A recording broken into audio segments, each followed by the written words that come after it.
বিয়েবাড়ির সিজন শুরু হয়ে গেছে। অপ্রত্যাশিতভাবে একটি সুন্দর বিয়েবাড়ি উপহার পেলাম। চলে গেলাম বরানগর, আমার বোনের বাড়ির কাছে, এবং দেখলাম দুটি সুন্দর রাজপুত্র এবং রাজকন্যাকে। দিনটি ছিল 24শে নভেম্বর। আমি যখন বিয়েবাড়িতে উপস্থিত হলাম তখন অনেকেই উপস্থিত হয়ে গেছে এবং কনে সেজেগুজে প্রায় রেডি। বড় আশা এসে গেছে এবং সবাই ভীষণভাবেই আনন্দ করতে ব্যস্ত। আমিও একটু একটু করে এগিয়ে গেলাম কনের কাছে।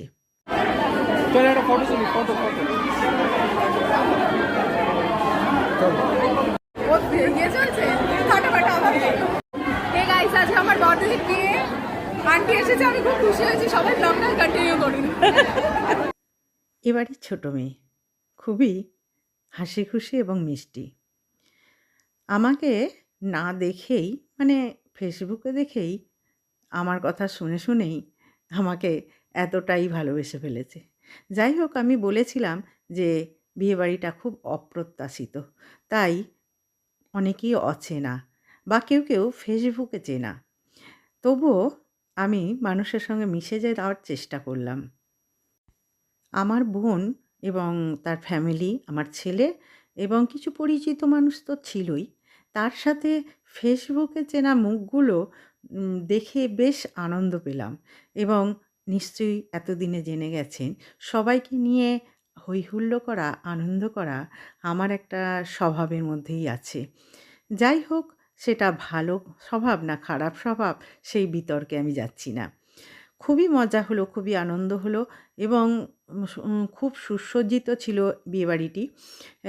সবার প্রথমেই আমরা যখন গেটে গেলাম, গেটটাও খুব সুন্দরভাবে সাজানো হয়েছিল।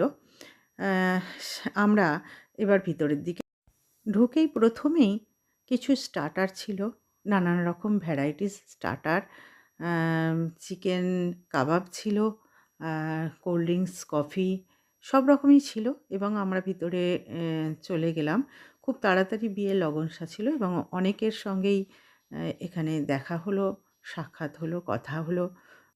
সবথেকে ভালো লাগার বিষয় হলো এদের একটা সুন্দর মার্জিত গানের পরিবেশ আছে, যেখানে এরা প্রত্যেকেই একজন করে সঙ্গীত শিল্পী।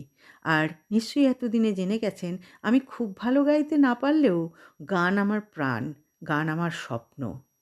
যাই হোক, অবশেষে বিয়ে আরম্ভ হলো। মালাবদল, শুভদৃষ্টি, যা যা হওয়ার সব কিছুই আরম্ভ হয়ে গেল এবং আমি চারপাশটা ঘুরে ঘুরে দেখতে থাকলাম। আমার বোন অনেকের সঙ্গেই পরিচয় করিয়ে দিল এবং সবাইকেই আমার বেশ ভালো লাগলো। যেমন আমার বাপের বাড়ির পরিবেশ, এদেরও বেশ দেখলাম বেশ যৌথ পরিবেশ এবং যৌথ বাড়ি, সবাইকে সবাই নিয়ে মিলেমিশে থাকে। এই যে তরুণদা হাত নেড়ে দিলেন, আমাদের দাদার মতন সবসময় আমাদের পাশে থাকেন এবং খুবই সম্মানীয়।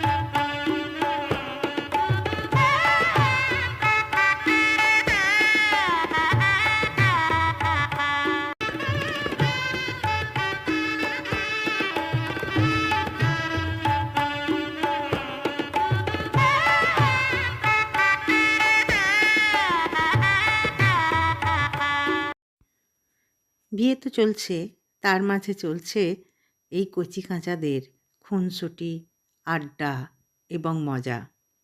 তার মধ্যে ঢুকে গেছে আমার বোনপোবনঝি এবং আমার ছেলেও। ও তো একটু শান্তশিষ্ট, তাই একধারে চুপচাপ। যাই হোক, অনেকটা রাত হয়েছে আর খিদেও পেয়েছে খুব জোর। সেই স্কুলে খেয়ে বেরিয়েছিলাম।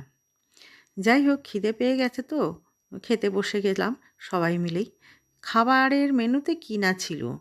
মাটন থেকে আরম্ভ করে ফিশ, সব কিছুই ছিল এবং রান্নাও খুব দুর্দান্ত হয়েছিল। তাই বেশ ভালো করেই পেট ভরে খেলাম।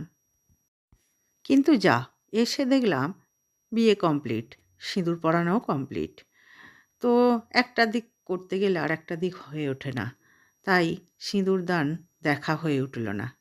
যাই হোক, এই বয়সে এসে এই বিয়ে দেখে দেখে বিয়েটা পুরো মুখস্থই হয়ে গেছে, কার পর কী হবে, পুরো সিনেমার মতো। যাই হোক, আবারও কিছুক্ষণ এপাশ ওপাশ করলাম, মানুষের সঙ্গে কথা বললাম, ছবিও তুললাম। হ্যাঁ, সেলফি তো তুলতেই হবে, তাই সব জায়গাতেই কনের সিঁদুর পরা মুখ দেখতে খুব সুন্দর লাগে। হয়তো আমার সময়ও এই রকম হয়েছিল, কি জানি। এত সুন্দর করে বিয়ে তো তখনকার যুগে ছিল না, তাই মনেও নেই। এখন মনে হয় এত সুন্দর করে বিয়ে যদি আমাদের ক্যামেরাকে। এখন রাত 12:30, আমরা বিয়েবাড়ি থেকে এবার বিদায় নেব। চলুন সবাই, টাটা।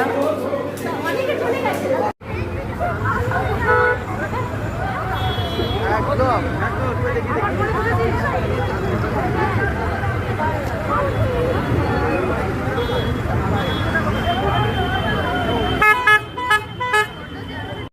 আমি তো গাড়ি